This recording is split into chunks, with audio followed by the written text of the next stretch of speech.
नमस्कार दोस्तों। जब भी भारत की सबसे महान गायिका का नाम लिया जाता है तो सबसे पहले याद आती हैं स्वर कोकिला लता मंगेशकर जी। लेकिन क्या आप जानते हैं कि एक समय ऐसा भी था जब उन्हें यह कहकर रिजेक्ट कर दिया गया था कि उनकी आवाज बहुत पतली है और वह कभी सफल नहीं हो पाएंगी। यही वह घटना थी जिसने उनकी पूरी जिंदगी की दिशा बदल दी। आज की इस वीडियो में हम जानेंगे लता जी की जिंदगी की एक ऐसी सच्ची लेकिन कम चर्चित कहानी जिसके बारे में बहुत कम लोग जानते हैं। साल 1940 के दशक की बात है। उस समय फिल्म इंडस्ट्री में भारी और गहरी आवाज का दौर था। नूर जहां और शमशाद बेगम जैसी गायिकाएं बेहद लोकप्रिय थीं। जब पहली बार लता जी को बड़े संगीतकारों के सामने गाने का मौका मिला तो कुछ लोगों ने साफ कह दिया, इनकी आवाज बहुत पतली है, ये नहीं चलेगी। सोचिए, जिस आवाज को आज पूरी दुनिया सलाम करती है उसी आवाज को कभी कमजोरी माना गया था। लेकिन लता जी ने हार नहीं मानी। उन्होंने अपनी आवाज बदलने की कोशिश नहीं की, बल्कि रोज घंटों रियाज किया, उच्चारण सुधारा, सांस पर नियंत्रण सीखा, हर शब्द को इतनी सफाई से गाना शुरू किया कि धीरे धीरे वही आवाज उनकी सबसे बड़ी ताकत बन गई।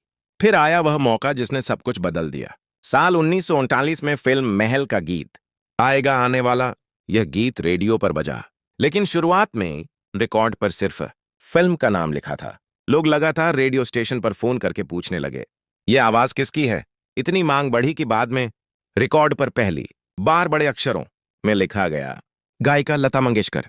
यह भारतीय संगीत इतिहास का एक महत्वपूर्ण मोड़ था। लेकिन एक और कम चर्चित बात भी है। लता जी रिकॉर्डिंग से पहले अक्सर गीत के पूरे बोल लिखकर उनका अर्थ समझती थीं।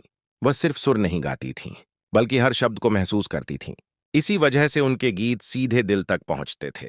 कहा जाता है कि अगर किसी शब्द का अर्थ स्पष्ट न हो तो वह गीतकार या संगीतकार से बार बार पूछती थीं, जब तक पूरी तरह संतुष्ट न हो जाए। रिकॉर्डिंग शुरू नहीं करती थीं। यह उनकी प्रोफेशनल सोच थी। उनकी समय की पाबंदी भी पूरे फिल्म जगत में मशहूर थी। अगर रिकॉर्डिंग सुबह 10 बजे हो तो लता जी अक्सर 15-20 मिनट पहले स्टूडियो पहुंच जाती थीं। वह मानती थीं कि कलाकार की सबसे बड़ी पहचान उसका अनुशासन होता है। एक और कम चर्चित पहलू, लता जी ने अपने लंबे करियर में हजारों गीत गाए, लेकिन उन्होंने कभी यह कोशिश नहीं की कि हर गीत एक जैसा लगे। हर अभिनेत्री के लिए वह अपनी आवाज की भाव भंगिमा बदल देती थीं। यही वजह थी कि मधुबाला, वहीदा रहमान, साधना, हेमा मालिनी, श्रीदेवी और माधुरी दीक्षित, सभी पर उनकी आवाज बिल्कुल स्वाभाविक लगती थी। उनकी सफलता का सबसे बड़ा रहस्य केवल प्रतिभा नहीं था, बल्कि लगातार सीखते रहना था। इतनी बड़ी गायिका बनने के बाद भी वह नए संगीतकारों और नए गायकों को ध्यान से सुनती थीं। उन्हें लगता था कि सीखना कभी बंद नहीं होना चाहिए। उनके व्यक्तित्व का एक और पहलू था, विनम्रता।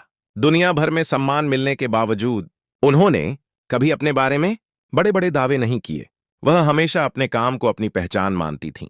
6 फरवरी 2022 को जब लता मंगेशकर जी ने इस दुनिया को अलविदा कहा तो सिर्फ भारत ही नहीं, पूरी दुनिया ने महसूस किया कि संगीत का एक स्वर्णिम युग समाप्त हो गया।